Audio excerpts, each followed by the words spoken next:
Hello everyone, আমি shiny. কেমন আছেন আপনারা সবাই? দেখুন এখানে কত চেরি ধরে রয়েছে, বাপ রে বাপ। একদিন তো ভাবছি চেরি তুলে নিয়ে যাব। আর এই চেরিগুলো বেশ মিষ্টি হয় খেতে, বলবো না, তবে টকও হয় না। যখন বেশ ভালো পেকে যায় তখন মিষ্টি মিষ্টিই লাগে। আর এই বেরিগুলো বা চেরিগুলো খাওয়া খুবই ভালো স্বাস্থ্যের জন্য। সব থেকে ভালো নাকি এই ব্ল্যাকবেরিগুলো খাওয়া, যার জন্য ইচ্ছে আছে একদিন আসবো আর অনেক পরিমাণে চেরি তুলে নিয়ে যাব। হয় জ্যাম বানাবো, না হলে জুস বানাবো। কালারটা দেখেছেন, একদম টকটকে লাল। বেশ পছন্দ হয়েছে জানেন তো। একদিন দেখি সময় করে এসে বেশ খানিক তুলে নিয়ে যাব। কি অসাধারণ সুন্দর এই রাস্তাটা দেখতে পাচ্ছেন, যেখান থেকে আমাদের বাড়িটিকেও দেখা যাচ্ছে। বাড়ি না, ফ্ল্যাট। তবে দেখুন তো কি সুন্দর রাস্তাটা, হাঁটতে হাঁটতে চলে এসেছি। আর এত ভালোভাবে এনারা সব জায়গাকে ডেকোরেট করে রাখেন, যেখানেই যাবেন সেখানেই মনে হবে ওয়াও কি সুন্দর। দেখেছেন কত সুন্দর সুন্দর ফুল ফুটে রয়েছে। যদিও আজকে আমি মাথায় তেল মেখেছিলাম, ভিডিও করার কোনো প্ল্যানই ছিল না। তবে এত সুন্দর রাস্তা আর এত সুন্দর পথঘাটে একটা ভিডিও না করে আর নিজেকে একেবারেই আটকাতে পারলাম না, যার জন্যে এরম অবস্থাতেই ভিডিও করে রাখলাম, আর যেটি আপনাদের সাথে শেয়ারও করলাম। পরপর একই রকমেরই 3টে ফ্ল্যাট আছে, যার একটিতে আমরা থাকি। আর দূর থেকে দেখে কত বড় লাগছে তাই না? যেন মনে হচ্ছে দেশলাইয়ের বক্সের মতো, তবে বেশ অনেক বড় বড়, কিন্তু আসলে অনেকটা উঁচু তো, তাই এরম লাগছে। কেমন একটা বক্স বক্স টাইপের লাগছে। বেশ অনেকটা সময় বাইরে কাটিয়ে আসলাম। জানেন তো, বিকেলের দিকে বাইরে গেলে মনটা একেবারে ফুরফুরে হয়ে যায়। সারা দিনের সমস্ত ক্লান্তি একেবারে দূর হয়ে যায় এই বাইরের সুন্দর পথ ঘাট রাস্তায় হেঁটে এসে। যেন আরও মনে হয় দিনটা নতুন করে শুরু হলো। তাই রাত্রেবেলায় রান্নার জন্য এখন চলে এসেছি। আর আজকে রাতের রান্নায় সেরম খুব একটা বেশি ঝামেলার কিছু বানাবো না। ভাবলাম একটু পোস্তর বড়া বানাবো। আর ওইদিকে বানিয়েছিলাম বেশ কিছু সবজি দিয়ে একটা মিক্সড ভেজ টাইপের, যার মধ্যে কিছু সয়াবিনও দিয়ে দিয়েছিলাম। আর পোস্তর পোড়া খেতে কে না ভালোবাসে, আমিও তার ব্যতিক্রম নই। তার জন্য বেশ অনেকটা পরিমাণে পোস্ত ভিজিয়ে রাখলাম, একটু ভিজে গেলে পেস্ট হতে সুবিধা হবে। এরপর কাঁচা লঙ্কা দিয়ে বেশ ভালোভাবে পোস্তটা পেস্ট করে নেব। আর এই যে মিক্সিটা দেখছেন, এটা কিন্তু আমরা এখান থেকে নিয়েছিলাম। বেশ ভালো মিক্সিটা, অনেক দিন ধরে চলছে আর খুব ইজিলি ব্লেন্ডও হয়ে যায়।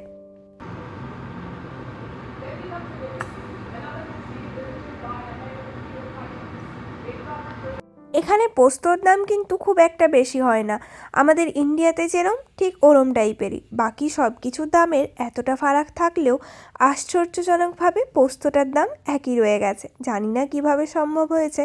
তবে এমনি দোকানগুলোতে এখানে কিন্তু পোস্ত কিনতেও পাওয়া যায় না, আমাদেরকে কিনতে গেলে যেতে হয় সেই ইন্ডিয়ান সুপার মার্কেটেই। তাও দামের ফারাক খুব একটা দেখি না।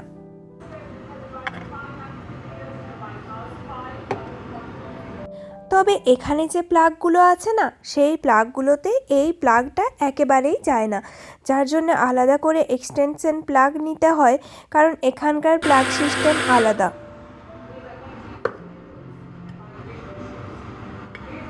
পোস্তটা সুন্দরভাবে পেস্ট হয়ে গিয়েছে। এরপর এটিকে এই বাটির মধ্যে ঢেলে নিই। তারপর এর মধ্যে পেঁয়াজ আর কাঁচা লঙ্কা মিশিয়ে দেব। আর অবশ্যই সর্ষের তেল দিয়ে ভাজবো, কারণ পোস্তর সাথে সর্ষের তেলের স্মেলটা যেন একেবারে আকর্ষণীয় হয়, আর যার টেস্টও অন্য রকমেরই।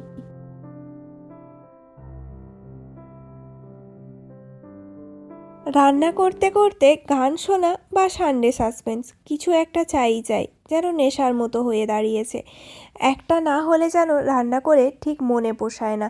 যার জন্যে আমি আজকে সানডে সাসপেন্সে চারুলতা গল্পটা চালিয়েছিলাম, রবীন্দ্রনাথ ঠাকুরের। যদি শুনে না থাকেন তাহলে অবশ্যই শুনবেন। আমি যেন এই গল্পটা শুনতে শুনতে বিশ্বকবি এবং কাদম্বিনী দেবীকে খুঁজে পাচ্ছিলাম। যদি আপনারাও আমার সাথে রিলেট করতে পারেন তাহলে অবশ্যই একটি কমেন্ট করবেন। আমাদের প্ল্যানের কি হবে? তাহলে বৌঠান, ওই ঝিলটা বাদ দেওয়া যাক। না না না, ঝিল বাদ দেওয়া কিছুতেই চলবে না।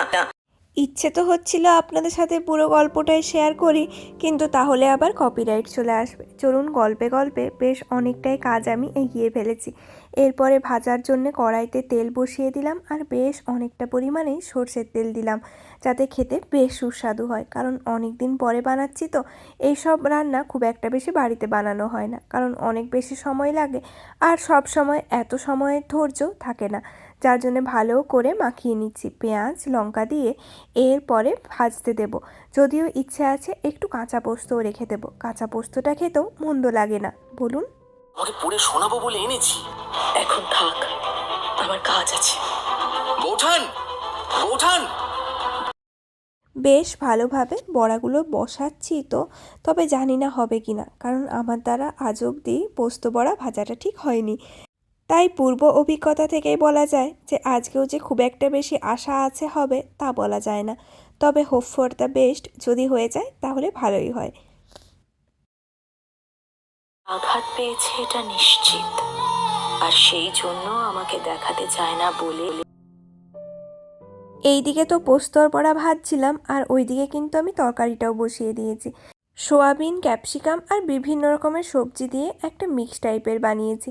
কয়েকটা সোয়াবিন আবার তুলেও রেখেছি ভাজা অবস্থায়, আরও কাঁচা পোস্তও রেখে দিয়েছি। সব কিছু মিলেমিশে খাওয়াটা বেশ জমেই যাবে। চলুন এরপর তাহলে বেশ ধীরে সুস্থে করে এগুলো ভেজে নিই। তবে উল্টাতে বেশ সমস্যা হচ্ছে, জানি না আমি এগুলো উল্টাতে পারবো কি না। চলুন, যেই বলা সেই কাজ। দেখলেন তো বেশ ভেঙে ফেলেছি আমি পোস্তগুলোকে, কারণ তা তো আমার দ্বারা আর হলো না। তাই এই ভাঙা পোস্তই সই। চলুন এরপর তাহলে খাওয়াটা কমপ্লিট করি আর ভিডিওটা এখানেই শেষ করি। যদি আমার ব্লগ আপনাদের ভালো লাগে তাহলে অবশ্যই লাইক কমেন্ট শেয়ার করবেন। দেখা হবে পরের নতুন একটি ভিডিওতে। Thanks for watching my video. Thank you so much. Bell আইকনটা ক্লিক করে রাখবেন যাতে পরের সমস্ত ভিডিওর আপডেট আপনারা পেতে থাকেন।